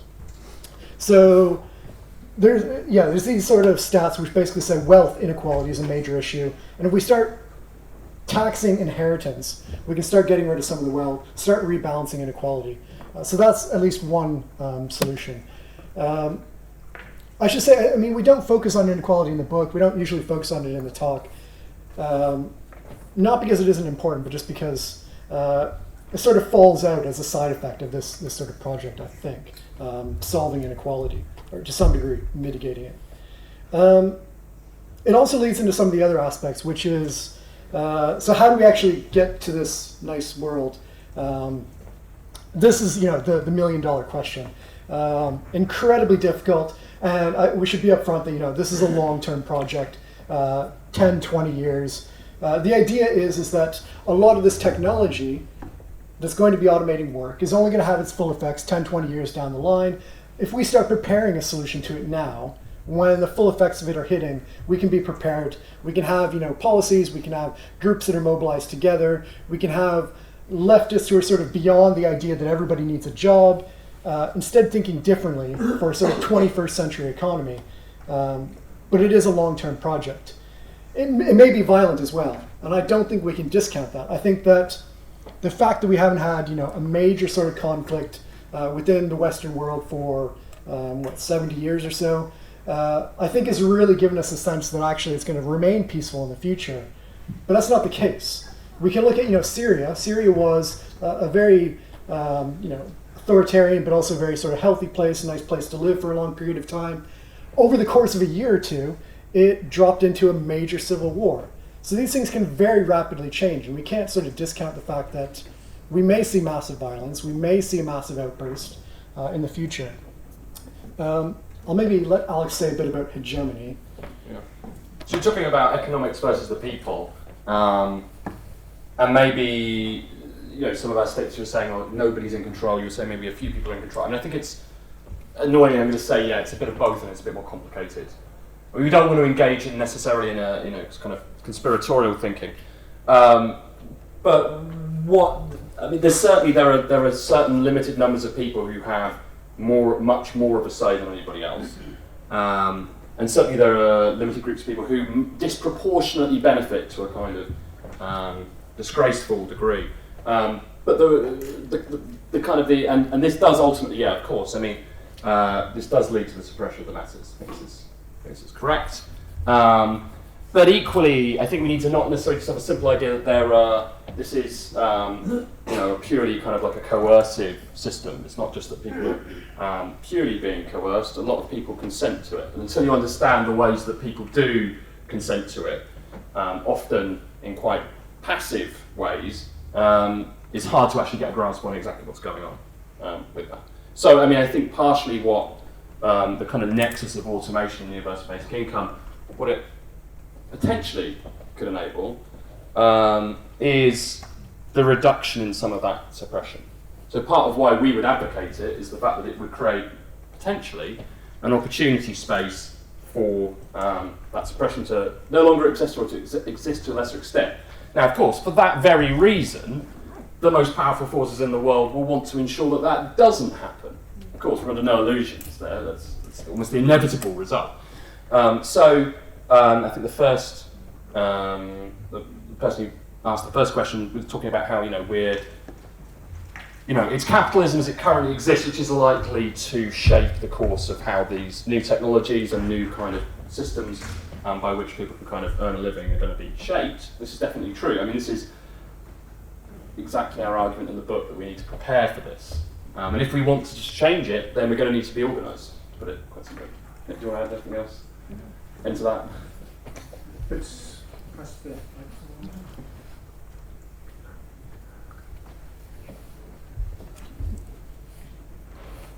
Oh, thank you. In building a case for the UBI, yes, we need economic, political, social arguments, but we also need psychological arguments. Are you aware of any psychologists addressing this question? Just one more thing, and that is, you mentioned that we will, in the absence of work, we will find meaning in our life in whatever way. But it's not, finding meaning is not something very easy. It requires certain intellectual resources. Anyway, so the question remains that psychological inputs. Thank you. Question forward. Have you considered what would happen for implementing UBI by just governments printing the money? And would that actually have a major inflationary effect in a post-scarcity, technological, automated society? So people's queuing.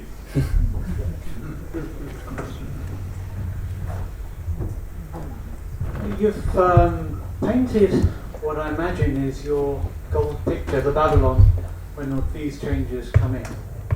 But it strikes me it's precedented on two core things. I'm going to bring back the slide hopefully up on my screen. You talk about demanding full automation and demanding universal basic income.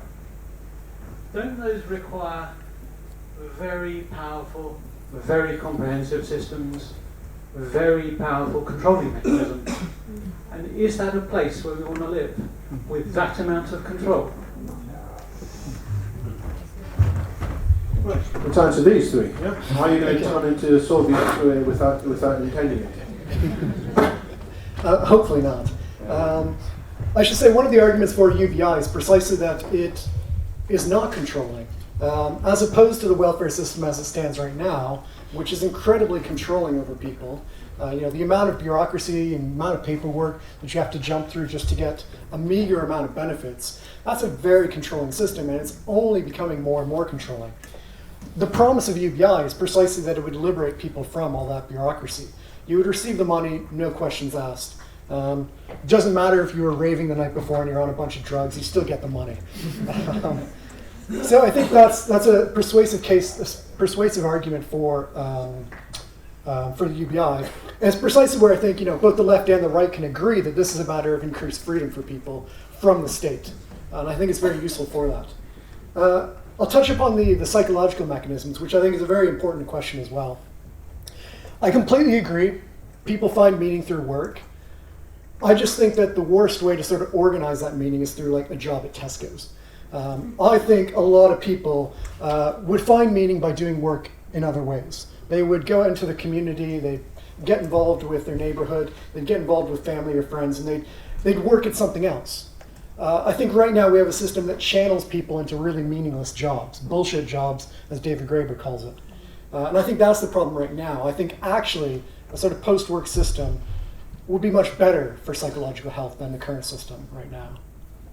Yeah, and I think when we think about the kind of meaning that people get out of jobs, you've got to break it down. So why is it people like them? For some people, it's because the job is it's a way of getting paid for a self-directed project. We're academics, so at least some of the time we get to determine what we do, and we work on what we like, and that's a source of meaning because we're executing our own desires. We're realizing them in the world. But that doesn't have to be. That's not necessarily. And some of you who enjoy your jobs, that's probably the reason why. Other people, it's because it's a form of socialization. They enjoy the people that they work with, even if they don't like the tasks which they have to do. Both of these are not really dependent upon waged work. One is just having the ability to execute, your projects of your own design, and that's something that UBI would massively increase, in fact. And equally, we need to find forms of socialisation and camaraderie, etc., outside of the workplace, I think. And there might be various things that you would have to put in place alongside a universal basic income in order to make sure that people weren't kind of adrift. There's various discussions around what that might actually consist of. Question number 2, have you considered UBI being funded just by governments printing money? And this is the question of inflation. And this is one of the first questions that I asked Nick when he told me about universal basic income. I said, surely is this not inflationary? And there's a couple of different answers to that. So there's the answers from the empirical trials which suggest that it isn't necessarily.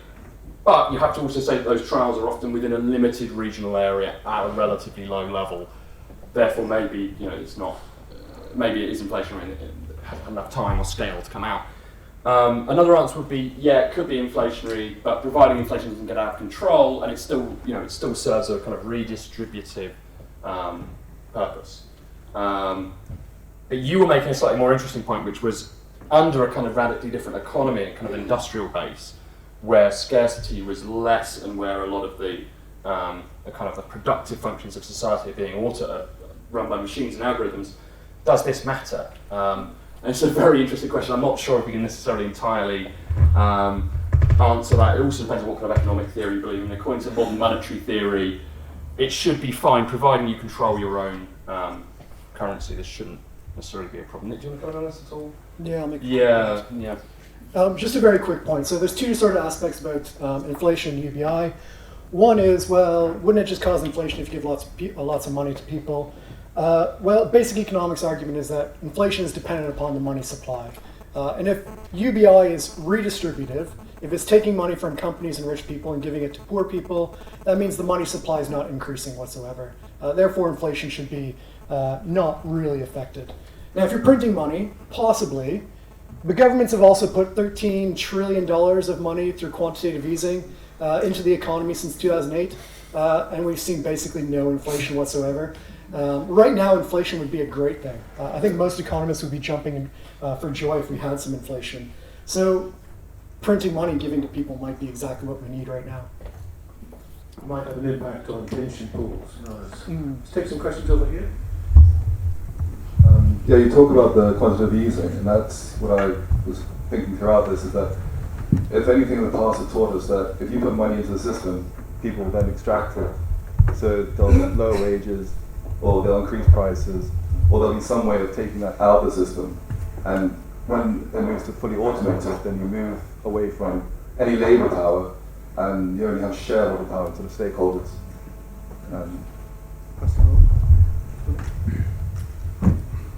Thank you. I'm not on the left, I'm not on the right, I'm just right in the middle. Yes, you've opened the Pandora's box. You have asked a lot of questions, produced several scenarios, but I'm not clear which one is your favorite one, because there are so many strands in it.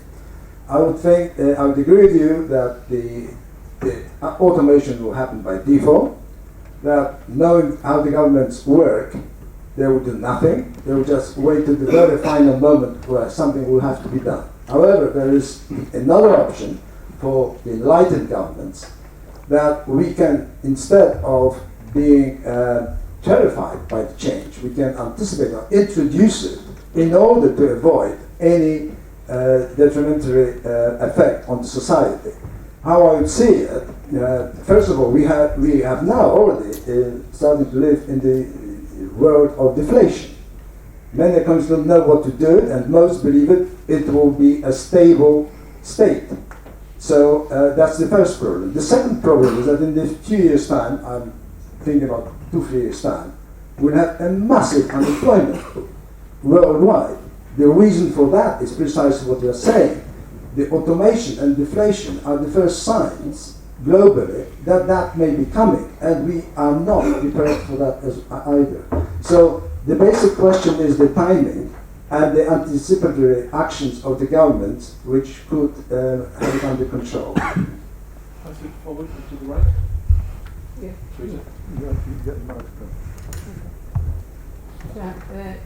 You said that automation will liberate the world from suffering. what kind of suffering are you speaking? Do you really think about that?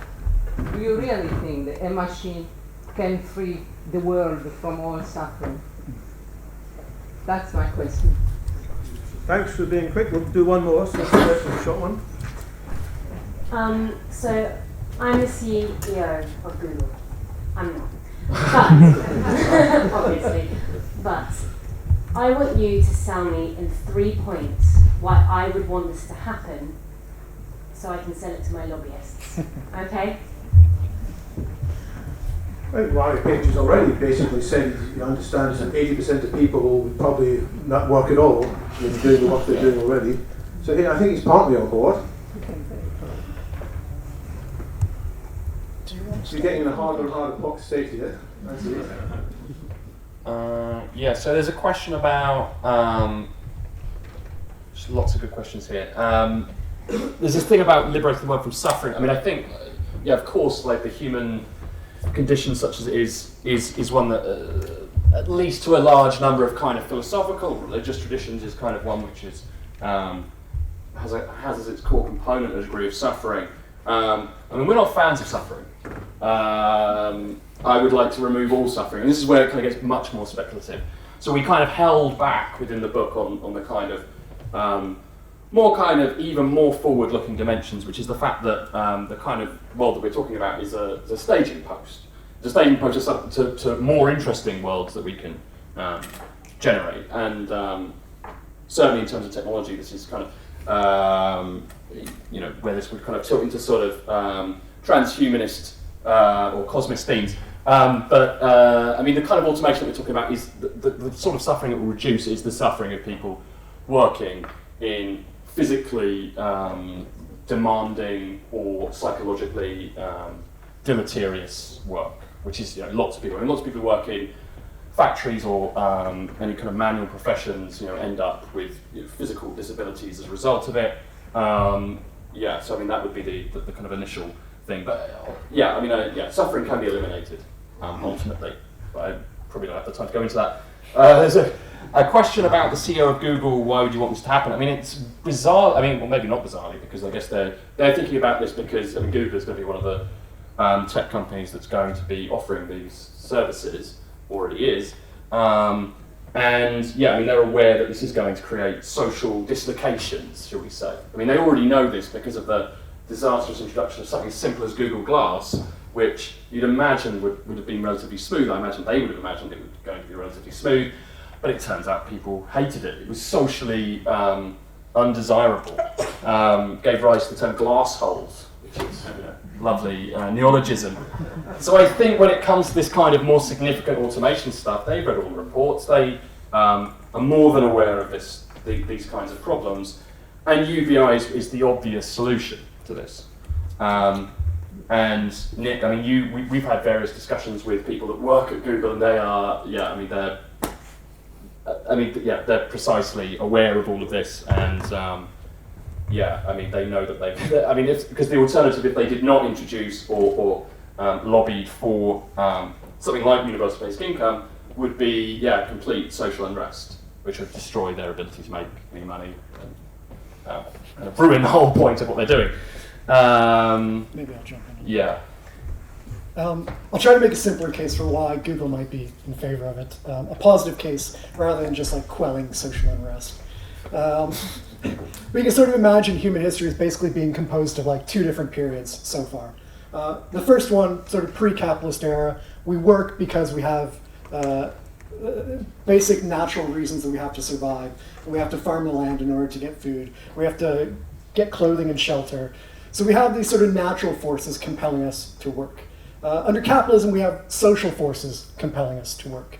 So we change the social relations, and suddenly, in order to survive, we have to sell our labor on the market. Well, today we have this period where actually, for the first time in human civilization, we can have a moment where we don't have to work, where we're not determined by natural forces, we're not determined by social forces. Instead, we actually self-determine ourselves what we want to do with our lives. And I think that this is sort of a massive change in human history that at least we have the potential to sort of implement today. I didn't quite get that one. Yes, the first question, as I kind of reconstruct it, was, isn't this a move from kind of labour power to a kind of stakeholder power? And I think that is true. And yeah, I mean, this is one of the questions that we hate the most because it's a really, it's a tricky one. So traditionally for the left, whether you're, I don't know, you're a communist, you're a social democrat or whatever, at least to some extent, one of the sources of your power is the fact that workers can organise themselves. And the major levers they pull are the fact that they can withdraw their labour, they can strike. And because they're a key part of the process of production, that means that, providing they're organised enough, they can potentially get at least partially what they want. And this is a source of kind of the power of organised labour. So a world where people are working less is potentially a disaster for this traditional view of the power base of the left. And certainly when we've had discussions with people who work for unions, this has been, and this is one of their obvious concerns, a kind of a model where everybody has a job is one which they can understand and they understand where the levers are.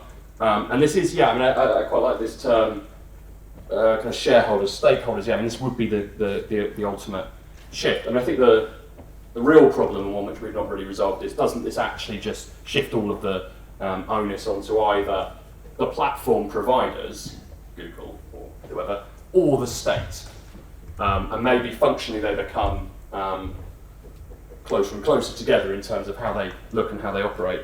And I think that is a massive problem which you would need to think very carefully about how you would prevent that from massively undermining the kind of the base of popular power.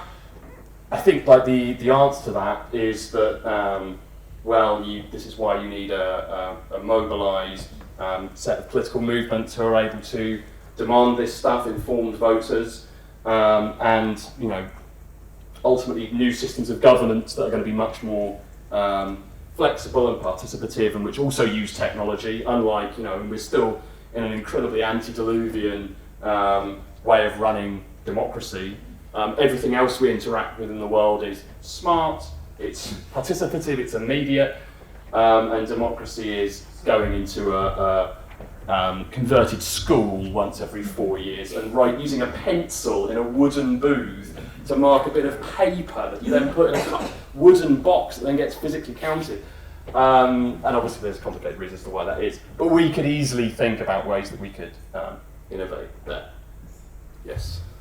And more on the second question, which is what is your own favourite way forward out of all of the things you've discussed? What do you really see as something that is possible and excites you? Our kind of optimistic vision would be one where precisely that political movements and parties and aligned organisations in certain key global centres like America, UK, and elsewhere are able to organise themselves ahead of this stuff really hitting, and are able to, rather than just say, we'll ameliorate, we'll make things not so bad when there's huge amounts of automation. Instead, you can say, well, we're actually going to argue that we want this, and we've already devised a set of systems whereby this can be made to work. This would be the optimistic vision. And where was this going to happen first? Can you have post-capitalism in one country? No, I think you almost certainly can't. Clearly you can't have that because you're dealing with a global system. However, you have to, if you look at any kind of major kind of structural economic changes, they do have to begin somewhere. But I think it would be naive to suggest that you could have post-capitalism in one country. You'd clearly need it to be initiated in a number of key centres. For example, if you look at neoliberalism as a social system, there are experiments run. There's a whole kind of ideological apparatus of kind of think tanks that are designed to kind of propose specific policies and create kind of ideological conditions in which this new system can be implemented. And there's a crisis, and then you get kind of politicians who are using these ideas in key centres, and they get spread out from there. This is maybe one way that this could happen in practice. And where is it going to happen first? Is it in Finland, or Switzerland, or Wall Street, or China? It seems likely to happen in Scandinavian countries, but maybe it'll happen here as well. Yeah. I should say, maybe to give some specifics about what scenario I would like to see. Maybe in 10, 15, 20 years, some minimal level of UBI, And also my really favorite idea is a 3-day weekend for everybody. I think it would just be amazing. We already have experience of long weekends. We all enjoy it. I think a 3-day weekend is also crucial for dealing with the environmental crisis. So you think about that many less people commuting to work for one day. Would just save an immense amount of energy if we get a 3-day weekend. And I think that's actually a lot of good economic evidence to support that as improving productivity, improving competitiveness. I think something which is quite practical in the next 10 years. Let's take a very quick list of thoughts. Hi. So I like your ideas. I don't agree or disagree exactly, but we've spoken a lot about inflation and the actual monetary amount that people will be receiving. I'm quite interested to know where cryptocurrency, things like Bitcoin and stuff, a decentralized version of currency, would fit into this model. Okay, decentralization, cryptocurrencies. Well, this one is about communication, because I think that when disparities become too vast, the extremes meet. And this is what's going to happen, as someone highlighted. We're not ready for it, so can we avoid national socialism or something? Can we avoid national socialism in this transformation? Or Trumpism or something similar? There was a question over here as well. I just had a comment on what really resonated with me was this freeing up space for people to really embrace maybe their calling or tapping into human potential. I think that would probably address a lot of these questions that people have been talking about democracy and choice and not being controlled and having that kind of clarity of vision. So I just wanted to kind of add comment to that I think that could really change and transform human beings and our level of consciousness, because it will move from this fear-based economy to I need to get a job and work in a job that I hate to something more inspiring where we can tap into our potential and create a better future for everyone involved. So it's a radical shift in consciousness, which is something I feel very passionate about. Yes, you talked a lot about the value of work and the need for cultural shift. One of the things about this system we're talking about is that it will free up people to find value from other things, and particularly I'm thinking about looking after our society. The environmental crisis we're in could be ameliorated when people are working to benefit the environment rather than accidentally or damaging it with what they're doing. And where do you think the organisation would come from to do that sort of thing? Because it's not just going to happen spontaneously. It needs thoughtful leadership. So, final thoughts based on these? So I'll maybe begin with the last question there, and also sort of touches upon the third comment. I remember talking with a designer in Sweden. She was doing her MA on a sort of post-capitalist future, post-work future, and sort of trying to think it through, like, what are the social implications of actually living without work? And she came to this point, well, yeah, people want to continue to do stuff, but maybe don't necessarily have the community around them to be able to do it. And so she sort of thought of, well, let's replace job centers with something like a hobby center or something like that. Some government-supported place where you could go and it would provide opportunities for you to meet up with your local community, provide hobbies to keep yourself busy, to do something that was meaningful to you, to get away from the sort of individualism of the current society. And I think this is the real sort of promise of the post-work world, is that it does liberate people to be able to make those choices about what they want to do. So I know, like, when I come home from work after a long day of teaching, and I'm just mentally exhausted, and I would like to go out and do something fun, I'd like to go out and do some political work, but I'm usually just so exhausted that I'd rather just stay at home and, like, I don't know, watch Stranger Things or something. So I think I think it's really sort of interesting to think about how would these everyday social relations change once we're liberated from work to a much greater degree. I'll say a quick comment about the Bitcoin and digital currency thing as well. I have to say I'm a bit skeptical of it as replacing national currencies. I think these digital currencies, particularly ones like based upon blockchain, are incredibly useful for sort of marginal, small-scale markets. So it's going to continue to survive and thrive within black markets. I don't see it disappearing anywhere anytime soon there. But in terms of actually replacing a national economy, a national currency, it just doesn't scale in that same way. There's good reasons that we left the gold standard a long time ago. And effectively what Bitcoin is a digital gold standard. And it reintroduces all the problems of that. And I think that for that reason it limits its potential. I mean, there have been proposals for distributed autonomous organisations funding UBI through kind of blockchain mechanisms. I mean, yeah, you certainly could use them, but if you scale it up, it pretty much would. I mean, maybe it's just an update on tax and spend.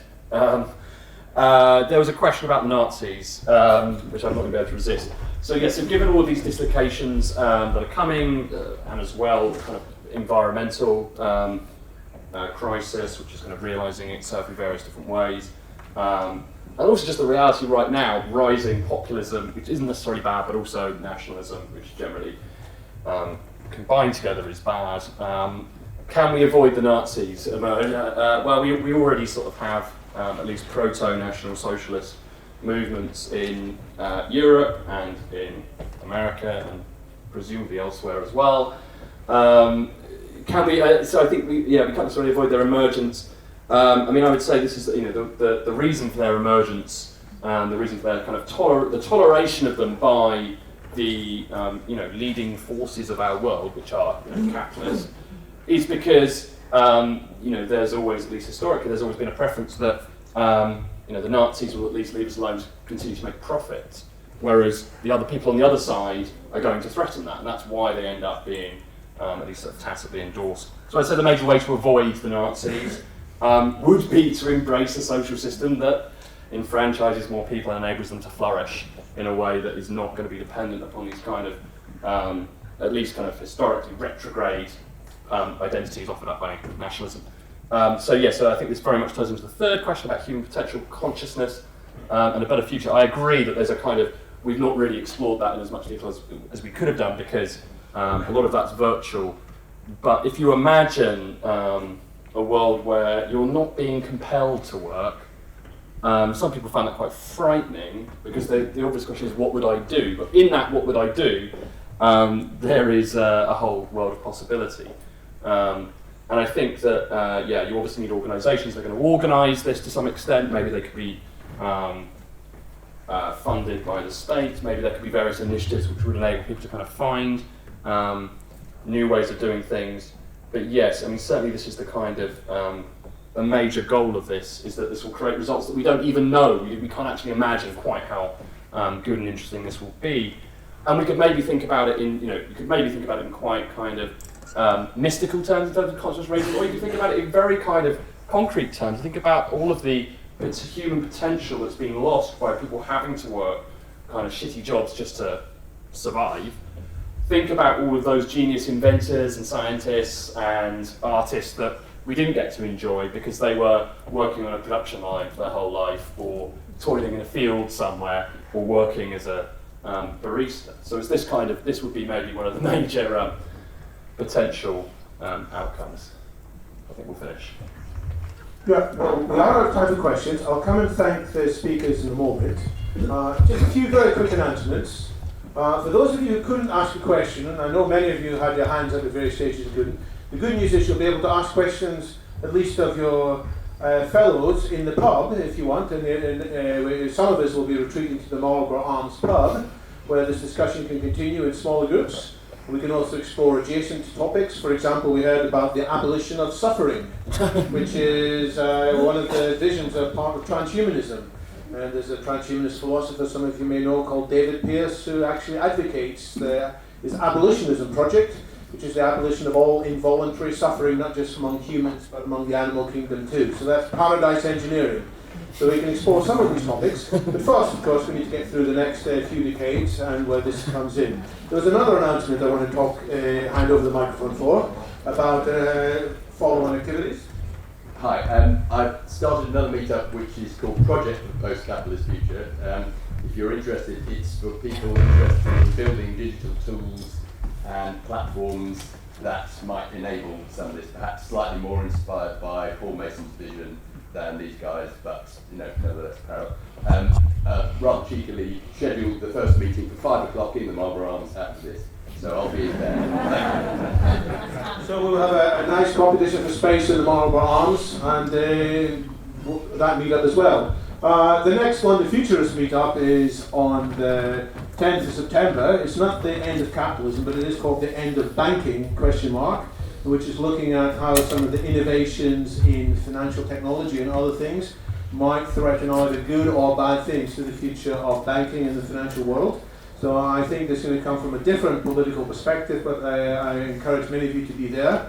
And we are doing 2 meetings on the same day, as you may have seen. So after that one finishes at 4, we're going to take a quick comfort break, and then we're going to go into an extra meeting on technology versus humanity, which is when a Swiss futurist called Gerd Leonard will be here advocating the need to think very hard, very quickly about the technological changes that are afoot, so that the best for humanity comes about rather than bad futures for humanity. And I entirely agree with what was said earlier. I'm not a techno-determinist. I do not believe that technology determines the future. It is very much up to us to assert our thinking and our views, and we must decide. So thank you very much to both Nick and I.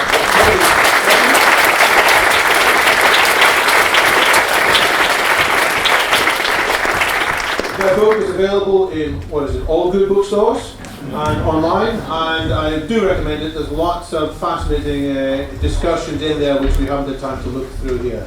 So check it out.